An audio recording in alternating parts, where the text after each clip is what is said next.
And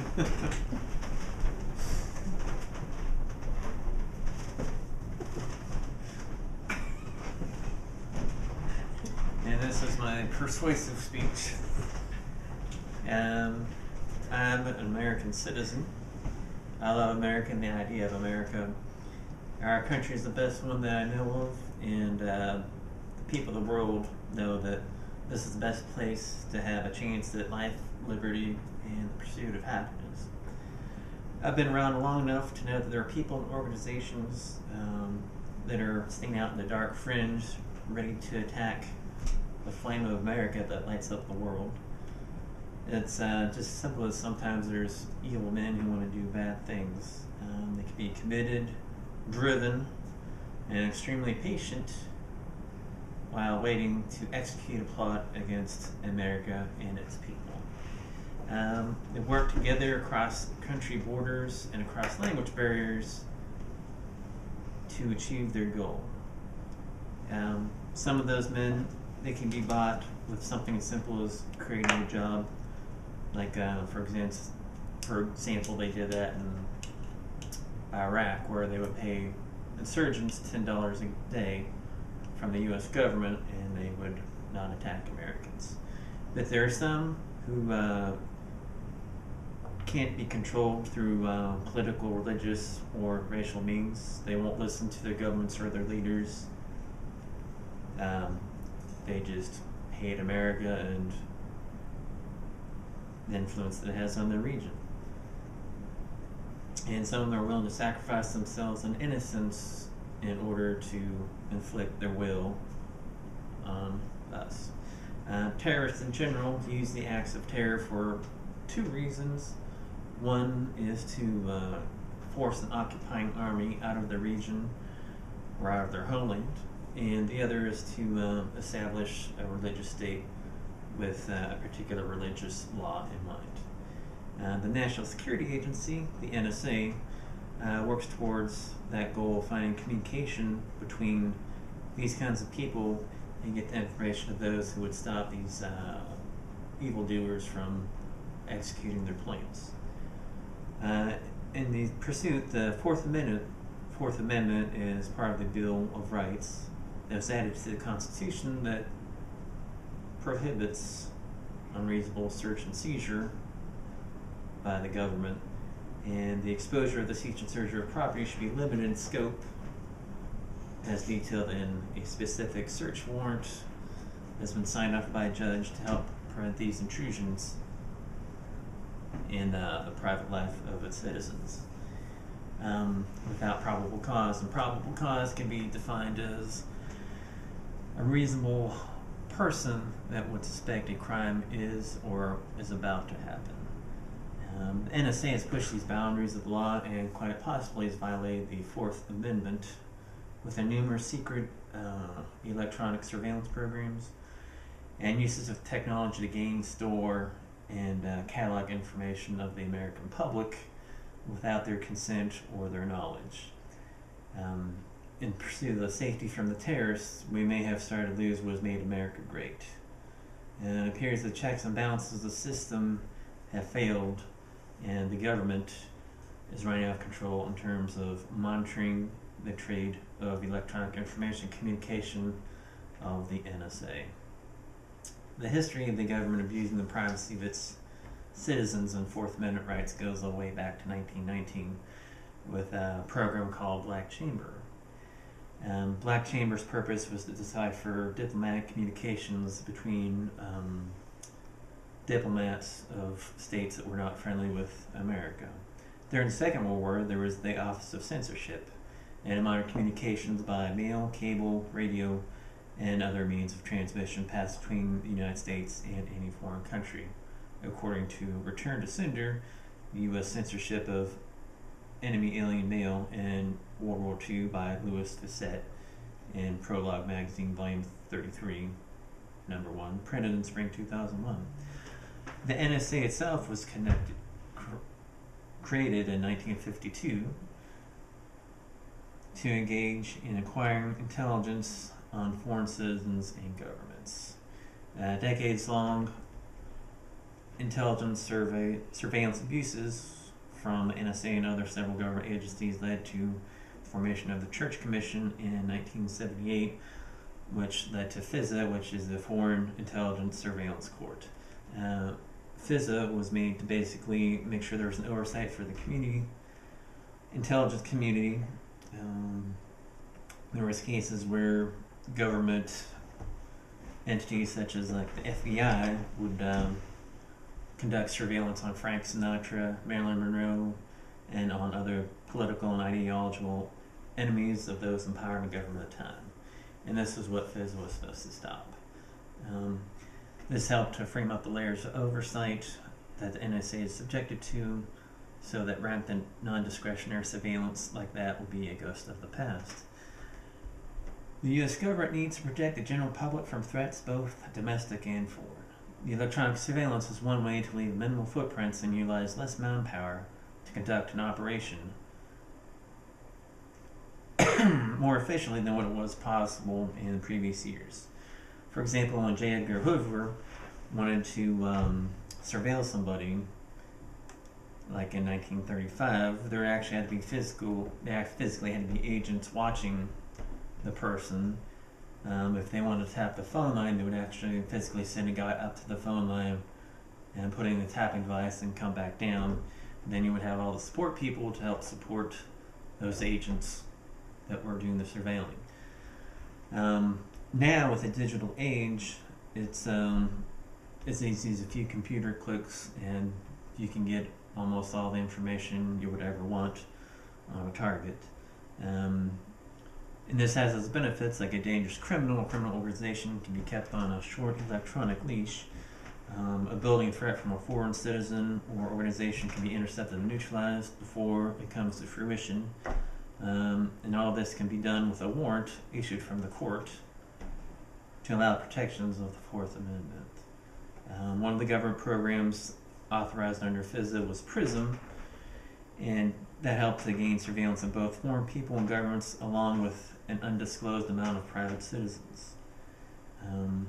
It works off the notion that much of the world's communication goes through the U.S. because the target's phone, email, text will take the cheapest path, not the most direct, according to the top secret documents leaked to The Guardian, the UK paper, chosen by NSA whistleblower Edward Snowden to expose and publish the documents.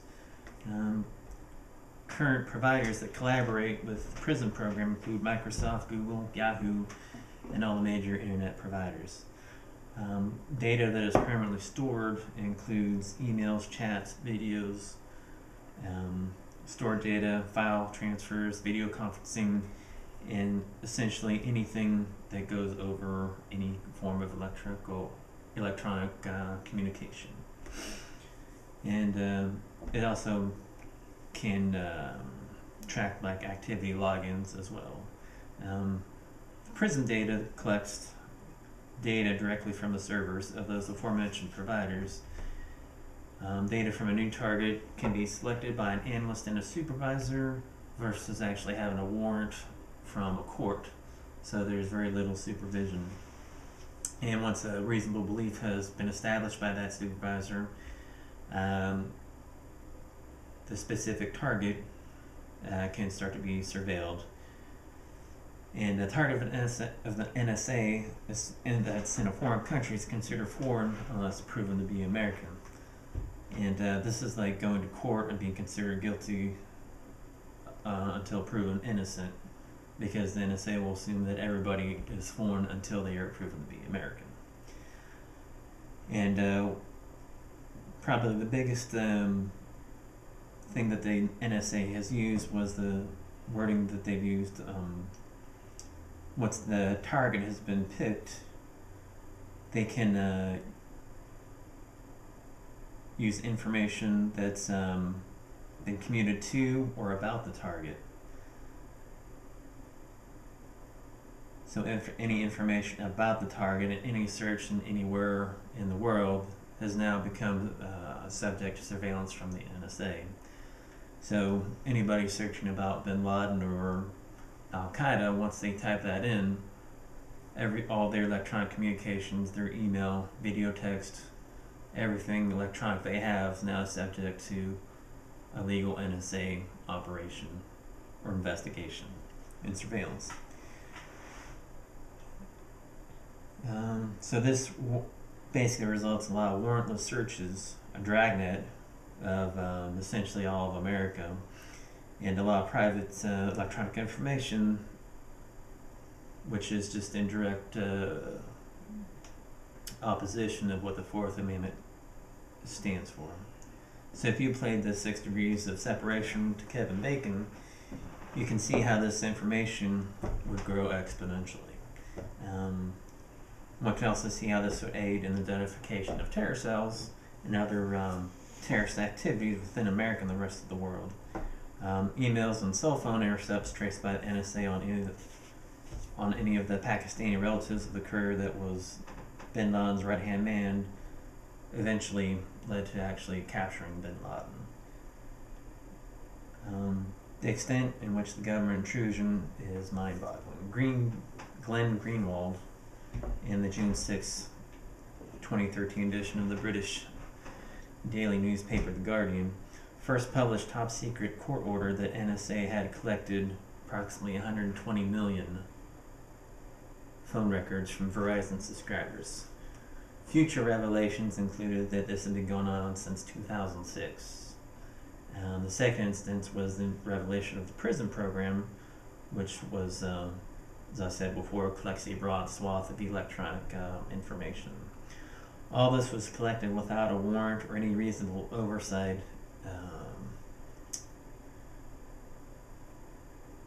And these revelations have actually caused the British Prime Minister to ask The Guardian, which is the British newspaper, to not publish any more leaks on the basis of the leaks jeopardizing national security, effectively asking the newspaper to censor itself on the topic of government surveillance. Other revelations included the internet providers and giants of the internet search, such as Google and MSN, also have a backdoor policy that is open to the NSA to reconter for any information that passes through their fiber or through their servers. These companies just have a no questions asked policy whenever it comes to any government request of information. And the NSA has also endeavored to corrupt and undermine the widely used security standards of the internet. NSA has collaborated with the National Institute of Standards and Technology, NIST, which is an agency that sets the standards for encryption and cryptology the public commonly uses. Encryption process of encoding a message so only the person that sends it and the person that receives it are able to read it. The receiver of the message can decrypt the message using a password or keys that the encrypted information has and turns it back into something that can be read. This makes sure the data is only read by those who are supposed to read it, and if it's intercepted, it will be useless to them.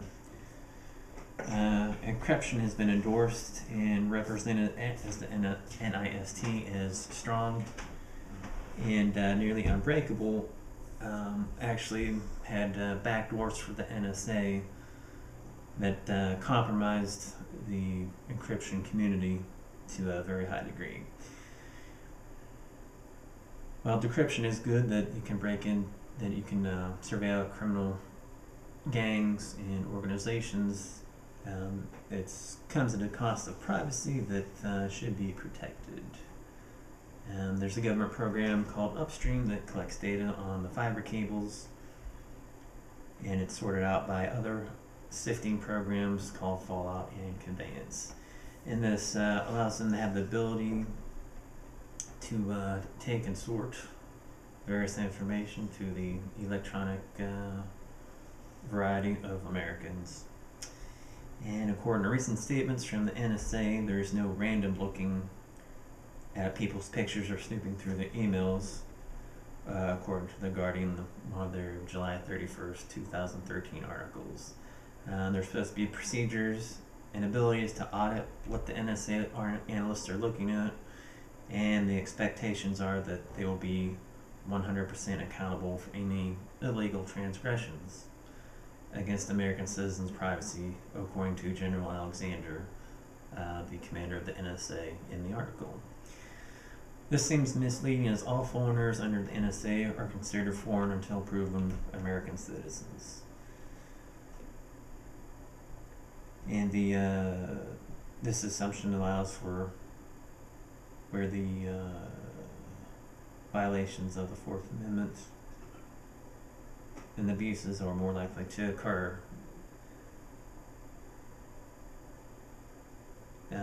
Government surveillance in some instances is running without the appropriate checks and balances, as Edward Snowden has demonstrated with his multiple releases of the NSA's programs and techniques.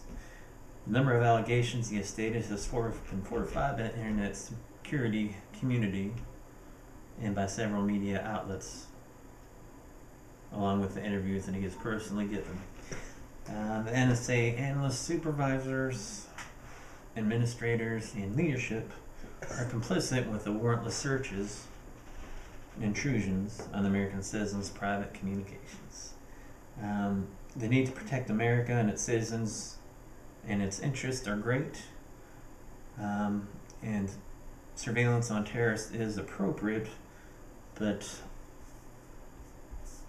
unrestricted surveillance on millions and millions of American citizens subjugates one of the core tenets of the Fourth Amendment, and this we cannot accept. Okay. Here, here. Yeah. How long was that?